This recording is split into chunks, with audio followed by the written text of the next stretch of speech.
مبارکباد دینے سب گاڑی کی مبارکباد دینے پہلے ابھی راستے کر رہے تھے مولانا صاحب نہیں مبارکباد یہ گاڑی تم جلدی سے منڈوا دو. نہیں مبارکباد کا کہہ رہا ہوں مبارکباد. ہاں مبارکباد. اچھا ایک سوال آپ سے کرنا ہے, یہ بتائیے گا کہ آپ کی کمیٹی نے فیصلہ کیا ہے کہ سیاسی کمیٹی کی وجہ سے ہم خصوصی پارلیمانی کمیٹی میں نہیں جا رہے ہیں, تو کیا سمجھتے ہیں؟ دیکھیے انفرادی فیصلے میری اپنی اگر رائے ہوتی تو شاید میں پریفر کرتا کہ جاتے, لیکن پولیٹیکل کمیٹی خان نے بنائی اس لیے تاکہ کلیکٹیو وزڈم اس میں آئے. تو پولیٹیکل کمیٹی نے اگر یہ فیصلہ کیا ہے تو ایک سپریم باڈی ہے اور اس کا بائنڈنگ افیکٹ ہے, تو لہٰذا مجبوراً جو ہے چاہنے کے باوجود بھی اگر گور علی صاحب نے بیرسٹر گور صاحب نے یہ فیصلہ کیا تھا تو میرا خیال ہے اس کی پیچھے جو منطق ہے نا وہ یہ ہے کہ P T I in amendments کو چیلنج کر رہی ہے 3-4 گراؤنڈ پہ. سینٹ پوری نہیں تھی, نمبر 2 ہماری ریزرو سیٹوں کے ساتھ این اے پوری نہیں تھی, نمبر 3 فارم 47 پہ جیلی ایم این ایز بیٹھے ہوئے ہیں, نمبر 4 ہمارے ایم این ایز کو اغوا کر کے اور پیسے دے کے لایا گیا, اور نمبر 5 کہ اس سے عدلیہ کی آزادی بہت زیادہ شروع ہوئی. اب اگر ہم کمیٹی میں بیٹھ جاتے ہیں تو قانون کا ایک پرنسپل ہے جس کو کہتے ہیں پرنسپل آف ویور یا پرنسپل آف اسٹاپل. اگر وہ آگے سے ہمیں کہتے کہ خود ہی تو اس کمیٹی کی پرسوئنس میں آپ امینڈمنٹ کی پرسوئنس میں جا کے بیٹھ گئے تھے تو آپ اپنے کنڈکٹ سے اسٹاپ ہیں. تو پولیٹیکل کمیٹی نہیں نام دینا دیکھیے پارٹیسپیٹ نہیں کیا. جب آپ کسی کو کہتے ہیں کہ میں اس قانون سازی کو نہیں مانتا ہوں اور ساتھ میں آپ اپنے کسی عمل سے اس قانون کے تابع ہو کر کچھ کام کر جاتے ہیں تو اس کو کہتے ہیں کہ you are hit by the principle of estoppel. تو اس اسٹاپل کے پرنسپل کو مد نظر رکھتے ہوئے پی ٹی آئی نے اس کا بائیکاٹ کیا. اچھا سر یہ بہتر تھا ایز اے پارلیمانی پارٹی پی ٹی آئی کو اس پارلیمان کا حصہ بننا چاہیے نا. یہ جو کمیٹیز ہیں, اس کے علاوہ یہ خصوصی کمیٹی, کوئی بھی پارلیمانی ایکٹیویٹی ہوتی ہے تو اس کا حصہ بننا چاہیے نا. نہیں دیکھیے یہ امینڈمنٹ کا لحظہ امر ہے اور جو پہلے سے پارلیمانی کمیٹی ہے سائلنٹ کر دے پلیز. کانسٹیٹیوشنل اور ایکٹیویشنل ہم اس آئینی ترمیم سے ایگریڈ ہیں. آج میں نے اسمبلی کے فلور پہ کہا, میں نے کہا کہ اب آپ یہ کہہ رہے ہیں کہ 3 سینئر موسٹ جج کے نام آئیں گے تو تینوں کی کوشش ہوگی کہ حکومت جو ہے ان سے ناراض نہ ہو, اور جب 3 کے میں سے کسی کے تینوں کے نام جائیں تو ہر ایک اپنے تئیں خوش کرنے کی کوشش کرے گا, تو لہذا چیف جسٹس وہی بنے گا جو جس سے حکومت سب سے زیادہ خوش ہو.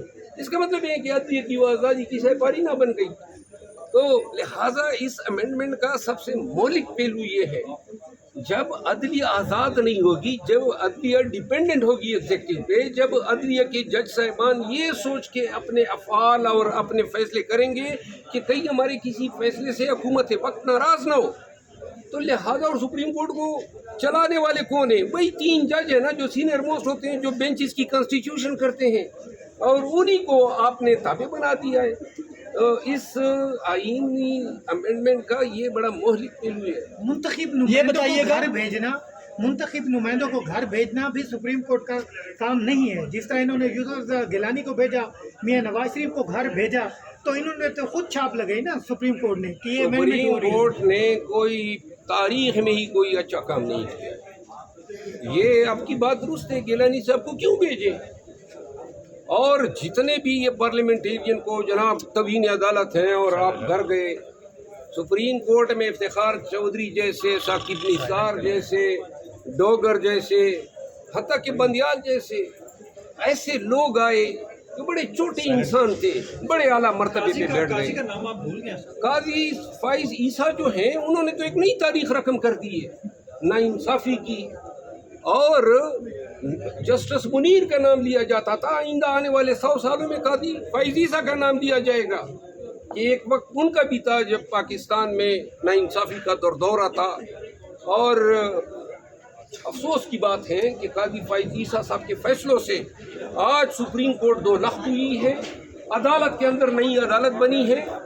آج قاضی فائز عیسیٰ صاحب اگر یہ فیصلہ نہ کرتے کہ جی گمراہ یا بکے گئے MNA کا یا سینیٹر کا ووٹ کاؤنٹ نہیں ہوگا، اور انہوں نے ریویو 2 دنوں میں منظور کر کی، جس کے نتیجے میں ہمارے MNA اغوا ہوئے، لوگوں کو اربوں روپے دیے گئے ضمیر۔ شیر افضل صاحب یہ بتائیے، نہیں لگتا کہ تحریک انصاف کے فیصلوں سے جلسے دیگر جو فیصلے ہیں اس میں ہمیں قیادت کا فقدان نظر آتا ہے کہ پاکستان تحریک انصاف کی جو پہلے قیادت تھی درست کہہ رہی ہیں، میں سمجھتا ہوں، بالکل درست کہہ رہی ہیں، اور میں نے آج اس پہ کہا بھی ہے، میں نے کہا ہے، میں نے 72 سے 11 اپریل سے لے کر آج تک پریکٹیکلی ویسا لائن پہلے 9 مئی سے لے کر 11 اپریل تک تمام احتجاج میں نے لیڈ کیا ہے، اور ہر جلسے جلوس کنونشن میں تھا، ہر 10 ڈس کے سامنے تھا، ریلیز تھی۔ 11 اپریل سے لے کر آج تک مجھے انوائٹ نہیں کیا جاتا ہے، میں نے کہا احتجاج کی ذمہ داری مجھے دو، اور اگر مجھے نہیں دی جاتی ہے تو میں شاید 3-4 ماہ کے لیے پھر انہیں ملک چلا جاؤں گا۔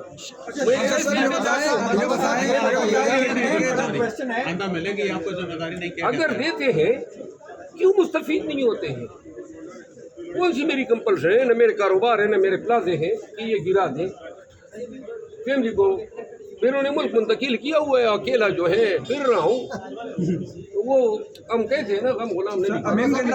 مجھے سے کیا کہیں گے 2 مرتبہ اس حوالے سے آپ کیا کہیں گے؟ ملاقاتوں پہ پابندی بھی جب خان پہ ہوا کرتی تھی تو میں نے یہ ختم کی تھی ماضی میں، پنجاب حکومت نے لگائی تھی، اس وقت خان کے کیسز پہ کیا کرتا تھا، لہٰذا جو کام میں کیا کرتا تھا شاید اگر مجھے آن بورڈ لیتے ابھی بھی تو اپنی خدمات میری اویلیبل ہیں پارٹی کی۔ شیر افضل صاحب یہ بتائیں، امین گنڈاپور جو کہ احتجاج کر رہے ہیں لیکن دونوں کامیاب نہ ہوں، علی امین خان کی احتجاج کے حوالے سے میرا اختلاف یہ ہے کہ علی امین خان نے صوبے کو چلانا ہے، وہ ایک چیف ایگزیکٹو ہے، چیف منسٹر ہے، کیوں آپ احتجاج کی ذمہ داری اس کو دے رہے ہیں؟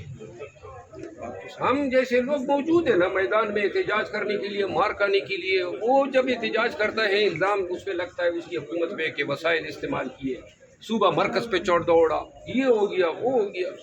علی امین لگانے کا فیصلہ کس کا تھا؟ کیا سمجھتے ہیں کہ یہ بھی پریشر میں لیا گیا فیصلہ ہے کہ آپ کو سائڈ پہ کریں؟ کہ وہ اس پہ میں آلریڈی اب میری بڑی مطلب ہے کہ ایک یہاں تک کہ تو آ گئی نوبت کی جی اس کو پارٹی سے نکال دیں، تو لہٰذا ان تمام چیزوں سے گزرنے کے بعد میں کم از کم یہ کمٹمنٹ کر چکا ہوں کسی کا نام نہیں، لیکن ایک بات ہے، میرے شیر افضل کا کیا نقصان ہوا ہے؟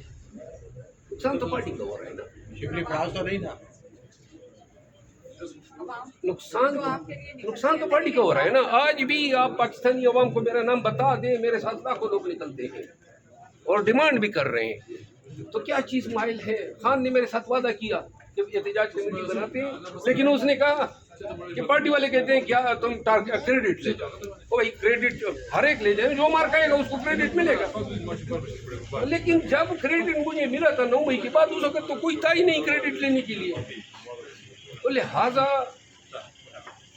بہرحال میں یہاں تک آ کے کہہ چکا ہوں۔ باقی سوشل میڈیا پہ جو PTI کے لوگ مجھ سے سوال کر رہے ہیں کہ تم قیادت کیوں نہیں کرتے ہو، ان کو میں ایک دفعہ پھر بتانا چاہتا ہوں کہ میں حاضر ہوں، لیکن میں اپنے تئیں خود ایک ایسی تحریک کا آغاز نہیں کر سکتا ہوں جس میں شاید سینکڑوں لوگ مارے بھی جا سکتے ہیں، کیونکہ یہ ادھر ہمارا واسطہ جانوروں سے پڑا ہوا ہے۔ عوام اب کس کی طرف دیکھتے ہیں؟ تحریک انصاف کی کس کی طرف عوام دیکھتے ہیں جو بیچ پر آ کر نہیں، مار کھاتی ہے؟ ورکر کی ذمہ داری ہے کہ قیادت کو صحیح فیصلہ کرنے پہ مجبور کرے۔ That's all. خدا حافظ۔ مروت صاحب کوئی آفر آپ کو ہوئی تھی کہ نہیں؟